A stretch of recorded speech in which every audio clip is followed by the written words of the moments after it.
30 তারিখ শুক্রবার বিকাল 4:30 আমাদের প্রিয় চেয়ারম্যান, যার অপেক্ষায় ছিল এতদিন বাংলাদেশ, আগামী দিনের বাংলাদেশ, জনাব তারেক রহমান রংপুরে আসবেন।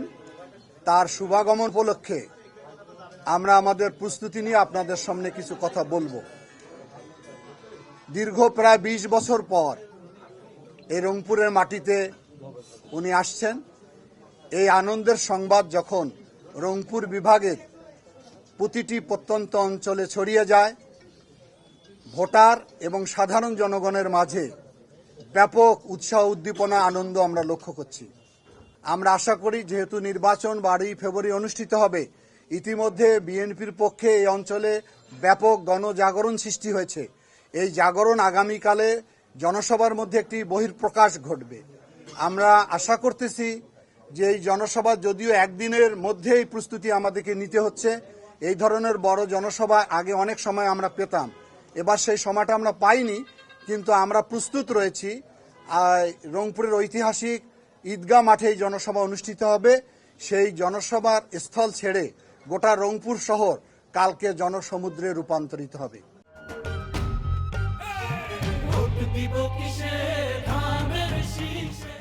নির্বাচন আচরণ বিধি তো 100 ভাগই আমরা সবসময় আচরণ বিধি মেনে চলি। আচরণ বিধি ক্ষেত্রে চেয়ারম্যানের জনসভার ক্ষেত্রে কিছু শিথিলতা আছে, সেটি মেনেই চলবো আমরা।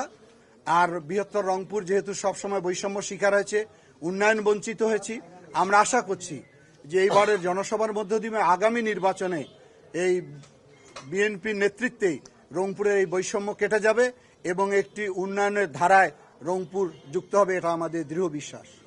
নির্বাচনের শান্তিপূর্ণ পরিবেশ বজায় রাখা সব দলেরই দায়িত্ব, এবং সেখানে যদি এই ধরনের কোনো বিচ্ছিন্ন ঘটনা ঘটে, সেটা অনেককে আতঙ্কিত করে।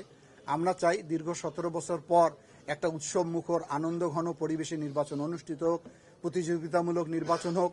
মানুষের মধ্যে যে ভয় ছিল, নির্বাচন নিয়ে শঙ্কা ছিল, সেটা যেন কেটে যায়। আমি মনে করি সব রাজনৈতিক দল এ ব্যাপারে দায়িত্বশীলতার ভূমিকা রাখবে। আমরা আমাদের নেতাকর্মীদেরকে সতর্ক থাকতে আমরা আহ্বান জানিয়েছি। নির্বাচন তো প্রতিটি পদে পদে চ্যালেঞ্জ থাকে, বৈরিতা থাকে।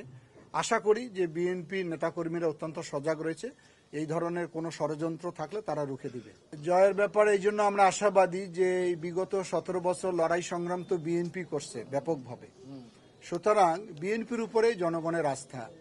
আর বিএনপি তো সরকার পরিচালনারও অভিজ্ঞতা আছে। সে কারণে আমার মনে হয় যে এই রংপুরের 33টি বিভাগে যে 33টি আসন, আমরা অত্যন্ত ভালো ফলাফল করব।